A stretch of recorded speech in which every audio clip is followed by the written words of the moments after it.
Hi everyone, today I'm going to be teaching you how to use our Most Wanted pigment. This is one of the amazing shades from our Wild West collection.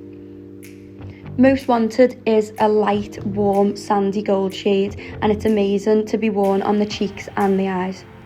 It's one of our most versatile shades that can be blended out to look really soft and sheer, or it can be built up to look dramatic paired with a dark eyeshadow. The more you buff the product, the more the product is going to look glowy on the skin. So today I'm going to take Peachy 17 brush and I'm just going to demo how to apply it to the cheekbones. So you're going to take a little bit of the product, and normally I would use the back of my hand to disperse the product just to see how much of a glow you're going to get. For best application, we'd recommend applying starting at the centre of the cheekbone and then blend the product forward and back.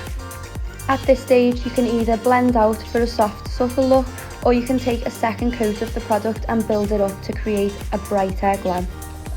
Most Wanted is also amazing to highlight certain parts of the face, such as down the nose, under the chin and over the centre of the forehead, and this will just point out any part of the face you want a little tiny glow. If you're obsessed with glowing skin, this shade is definitely one for you.